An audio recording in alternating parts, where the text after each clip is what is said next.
हाँ जी, राजीव जी। देखिए, पूर्ण विराम तो एक काफ़ी हद तक लग गया है इस अध्यक्ष चुनाव के बाद से। सबसे पहला पूर्ण विराम तो जैसा अभी डॉक्टर राकेश पाठक ने ही कहा है कि जो गांधी परिवार काबिज है या गांधी परिवार सर्वे सर्वा है, वो हथियार जो है भाजपा का, वो पूरी तरह से ध्वस्त हो गया है, भौंतरा हो गया है, कुंद हो गया है, ब्लंट हो गया है। तो अब इसका ये तो लगाया नहीं जा सकता कांग्रेस के ऊपर ये आरोप। दूसरी बात यह है कि मैं अब मेरे एक निजी विचार है और ये सबके लिए है। मैं ये कहना चाहती हूँ कि देश को आजादी मिली, गुलाम थे हम लोग अंग्रेजों के, और देश की उस आजादी के लिए हमें संघर्ष करना पड़ा।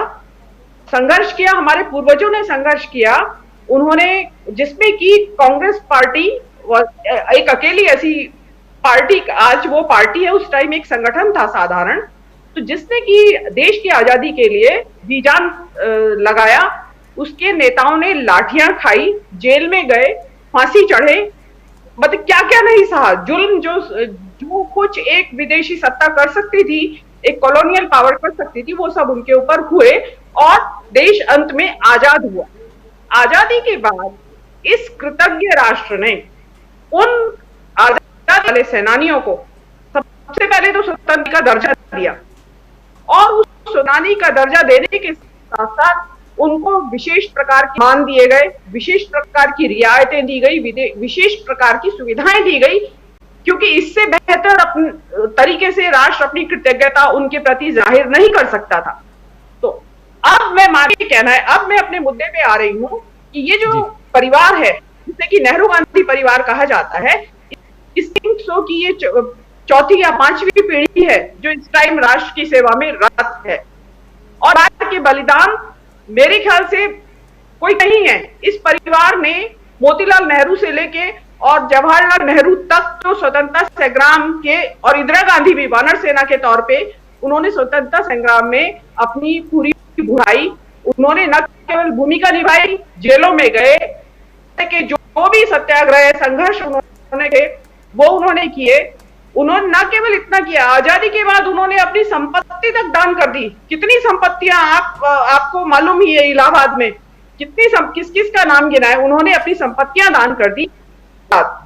उन्होंने बतौर कांग्रेस अध्यक्ष या ये कहें बतौर प्रधानमंत्री वो राष्ट्र की सेवा करते रहे। उन्होंने राष्ट्र निर्माण किया।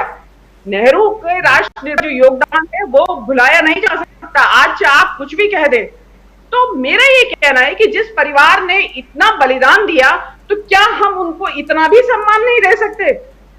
कि हम उनको एक, ये तो कम से कम एक सवाल उठ रहा है कि राहुल गांधी की क्या भूमिका होगी, सोनिया गांधी की क्या भूमिका होगी।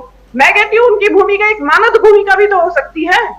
आप मानद डीलिट की उपाधियां देते हैं, इसी तरह एक मानद उपाधि भी तो, कोई मानद एक पद भी तो उनके लिए निकाला जाना चाहिए। मेरे हिसाब से जिस परिवार ने बलिदान दिया है देश की आजाद, न केवल देश की आजादी के लिए बल्कि आजादी के बाद भी, तो उनके लिए ये किया जाना चाहिए। और आई थिंक सो कि कांग्रेस के जो लीडरान है वो इस तरफ ध्यान भी देंगे। दूसरी जी। बात यह है कि राहुल गांधी को लेके जो ये शहजादा और ये युवराज के जो विशेषण थे, आज वो शहजादा सड़कों पे घूम रहा है, पैदल चल रहा है। वो 1200 किलोमीटर से ज्यादा वो पैदल चल चुका है और अभी और पैदल चलेगा। अभी 2,500-3,000 किलोमीटर अभी पैदल बचते हैं। लेकिन हमारे देश में, मैंने अभी आपके शो पे परसों भी कही थी ये बात, मैं आज फिर दोहराना चाहती हूँ उस बात को, कि एक मीन मेख निकालने वाली सास का जो सिंड्रोम है, उससे ये देश का मीडिया और भाजपा पार्टी ग्रस्त हो चुकी है बुरी तरह से। वो लोग ऐसी सास बने हुए हैं कि उन्होंने कांग्रेस को एक ऐसी बहू बना रखा है कि जिसकी हर बात में मीन मेख निकालना। अध्यक्ष का चुनाव कर लिया, करने की घोषणा की, तो बोले अध्यक्ष का चुनाव तो घोषणा कर दी है, राहुल गांधी तो अभी वो ही बनेंगे राहुल गांधी। ये तो नाटक हो रहा है सारा। अभी इलेक्शन हो गया तो वो तो मल्लिकार्जुन खड़गे तो उनके पापेट है, उनकी कठपुतली है। मतलब किसी भी तरीके से चैन नहीं है। बिल्कुल। ये एक जिस तरीके का जो ये भद्दा तरह का आलोचना हो रही है, पे विराम लगा है। और दूसरी बात, एक इंपॉर्टेंट, सबसे इंपॉर्टेंट जो मेरी नजर में बात है, मतलब एक महत्वपूर्ण और रोचक बात है कि ये एक धोती वाले नेता हैं। मेरे ख्याल से इस देश के अंदर धोती वाले नेताओं की पीढ़ी एक अवसान की तरफ है। हार्डली कोई नेता होंगे, शायद मुलायम सिंह जी धोती पहना करते थे और मल्लिकार्जुन खड़गे धोती पहनते हैं। तो ये युवा पीढ़ी के लिए भी एक, जिसको कहते हैं ना इतिहास का जानकारी, तो ये एक जानकारी है कि देखिए कांग्रेस के नेता इस तरीके से, या अन्य पार्टियों के भी मत नेता, धोती भी एक पहनावा हुआ करती थी इस देश का। जी राजीव। जी बिल्कुल, पहनावा पे तो बहुत सारी बातें होती भी रही हैं।